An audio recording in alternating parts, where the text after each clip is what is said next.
ఓ to చక్రవర్తి గారు, ఏదైతే మన కమ్యూనిటీ కొరకు భవిష్యత్ తరాల నక్షత్రాలను పుట్టించే మన బృహత్తర వేదిక గౌడ హాస్టల్కి బాధ్యతను తన భుజస్కంధాల మీద వేసుకుని తన వృత్తిని పట్ల వదిలేసుకొని, అంటే ఒక ఆర్టీఏ ఉద్యోగాన్ని, ఒక విలువైన ఉద్యోగాన్ని వదిలేసుకొని మన కమ్యూనిటీ కొరకు మన సేవ చేయడానికి ముందుకు వచ్చినటువంటి గొప్ప మనసున్న మనిషి చక్రవర్తి గారిని few words about GBN meeting experience అన్న ప్లీజ్.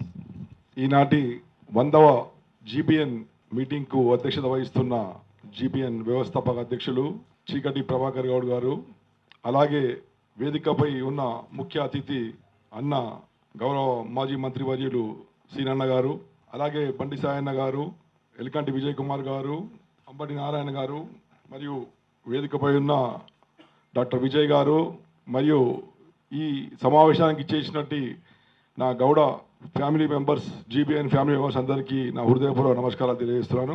ఫస్ట్ ఆఫ్ ఆల్ ఈ 100వ సమావేశం నిర్వహిస్తున్న జీబీఎన్కు హార్ట్ఫుల్గా కంగ్రాచులేషన్ తెలియజేస్తున్నాను. ఫస్ట్ టైం నేను ఇన్ని మీటింగ్లు అటెండ్ అయినా కానీ ఇది అసలు గౌడ్స్ మీటింగ్ అనేది డౌట్ వస్తుంది నాకు.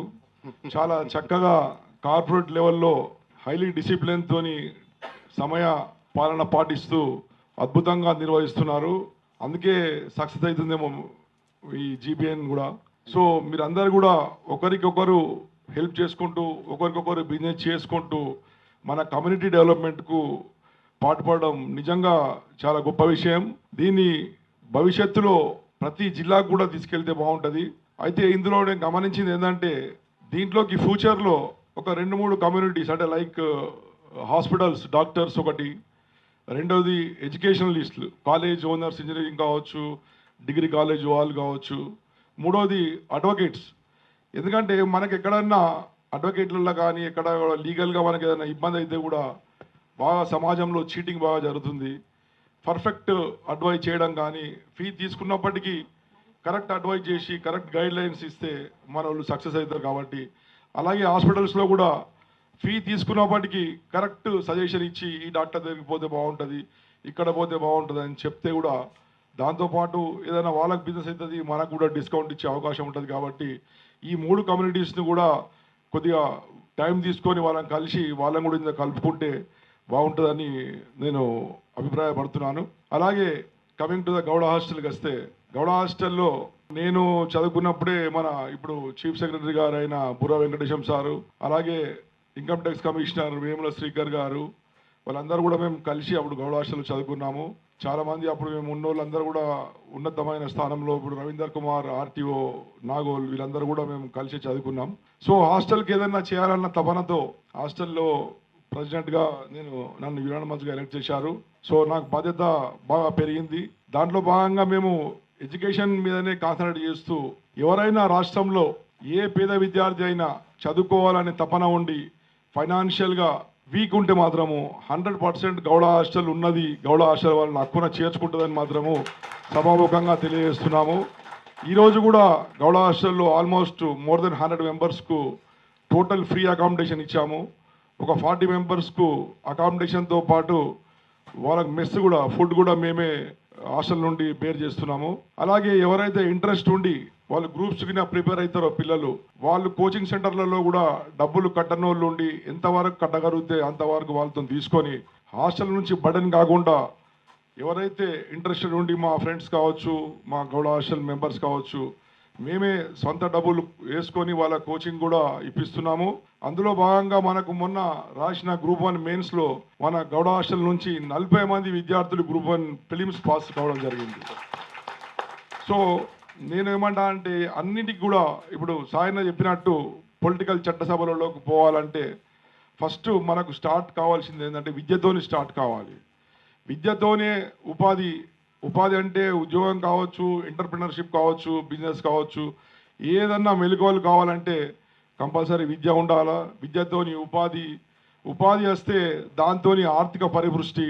ఇప్పుడు ఈ జీబీఎన్ అటువంటి దీంతో అందరూ కూడా బిజినెస్ చేసుకుంటూ ఆర్థిక పరిపుష్టి చెందుతాము. ఎప్పుడైతే మనము ఆర్థికంగా బలపడతామో అప్పుడు రాజకీయంగా కూడా మనం ఎదగడానికి అవకాశాలు ఉంటాయి. కాబట్టి ఫస్ట్ మీకు కూడా, మీ దృష్టిలో కూడా ఎవరైనా జిల్లా మారుమూల ప్రాంతాల్లో చదువుకోవాలన్న తపన ఉండి ఫైనాన్షియల్గా వీక్ ఉంటే మాత్రం గౌడ హాస్టల్కు ఖచ్చితంగా మీరు రిఫర్ చేయొచ్చు. గౌడ హాస్టల్ ఎప్పటికీ కూడా వాళ్ళను హక్కున చేర్చుకోవడానికి సిద్ధంగా ఉన్నాము. అలాగే గౌడ హాస్టల్ నుంచి కూడా మేము ఒక విజన్ పెట్టుకున్నాం అన్న కమిటీ నుంచి. అది ఇంకా ఎక్కడ కూడా బయట చెప్పలేము. ఈ సందర్భంలో నేను చెప్పదలుచుకున్నాను. 2030 విజన్ పెట్టుకున్నాము ఒక 5-6 ఇయర్స్కి. దాంట్లో ఏంటంటే దానిలో భాగంగా ఇప్పుడు ఉప్పల్ బాగాయత్లో ఒక హాస్టల్ నిర్మాణం జరిగిపోయింది. అయితే అందులో కొత్తగా ఉంది కాబట్టి ఎవరు బోర్డర్స్ రాకపోతే ఒక అకాడమీ, మన గోల్కొండ అకాడమీ అని సైదులు గౌడ్ గారికి రెంట్కి ఇవ్వడం జరిగింది 5 ఇయర్స్కి. అది కాకుండా ఇప్పుడు పటంచేరులో మనకు ఒక హాఫ్ ఎకర్ ల్యాండ్ దొంతి లక్ష్మీనారాయణ గౌడ్ అని మంచి కాస్ట్లీ ల్యాండ్ మనకు డొనేట్ చేయడం జరిగింది. సో మన హాస్టల్లో ఫండ్స్ లేకపోతే దాన్ని అట్లనే ఒక స్లాబ్ వేసి వదిలేసినాము. తర్వాత ఒక మిత్రుడు జూనియర్ కాలేజ్ వాళ్ళు ఓనర్స్ వచ్చి మీరు ఏదైనా కట్టిస్తే మేము కిరాయి తీసుకుంటామని ప్రపోజ్ చేయడం జరిగింది. సో మేము వాళ్ళకు 10 lakhs డిమాండ్ చేసినాం రెంట్.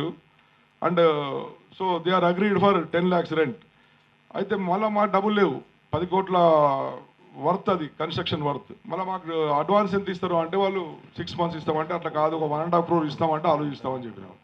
మరి అది ఏందో మరి మా అదృష్టమో తెలియదు కానీ వాళ్ళు 1.5 crore కూడా అగ్రి అయినరు. సో 1.5 crore వాళ్ళు అగ్రి అయ్యారు కాబట్టి మేము కూడా డొనేషన్ స్టార్ట్ చేసి 3 floors ఇప్పుడు అయిపోయినాయి. 4th floor ఈ మంత్ ఎండింగ్లో పడుతున్నది. అంటే మనకు నెక్స్ట్ ఇయర్ వరకు హాస్టల్ బిల్డింగ్ నిర్మాణం పూర్తి అయితే ఒక 10 లక్షల రూపాయలు మన గౌడ హాస్టల్కి ఆదాయం వస్తుంది. అయితే 2030 ఎందుకు పెట్టుకున్నామంటే ఉప్పల్ బాగాయత్ ఏదైతే నిర్మించినామో దానికి లోన్ అమౌంట్ ఉంది కాబట్టి ఆ లోన్ కూడా అంతా క్లియర్ అయిపోతుంది. అప్పటి వరకు క్లియర్ అయిన తర్వాత ఏదైతే ఉప్పల్ బాగాయత్ ఇప్పుడు గోల్కొండ అకాడమీకి రెంట్ ఇచ్చినామో దాన్ని మళ్ళీ మన హాస్టల్ తీసుకొని సర్దార్ సర్వాయి పాపన్న అకాడమీగా లేదా కౌండిన్య అకాడమీగా మనమే దాన్ని తీసుకొని మొత్తము మన ఉమ్మడి తెలంగాణల ప్రతి జిల్లాలో పోయి ఒక స్క్రీనింగ్ టెస్ట్, ఒక నిష్ణార్థులైన ఒక కమిటీని వేసి ఒక స్క్రీన్ టెస్ట్ పెట్టి అందులో కొంత ఉత్సాహంగా ఉండి మంచి తెలివిగల విద్యార్థులందరినీ మనమే పికప్ చేసుకొని వచ్చి ఈ హాస్టల్లో ఉచితంగా ఉంచి 24 hours సివిల్స్ నుంచి groups, banking, SI, constable and software anything అన్ని కోచింగ్లు కూడా నిరంతరంగా ఇవ్వడానికి మేము ప్లాన్ చేస్తున్నాము.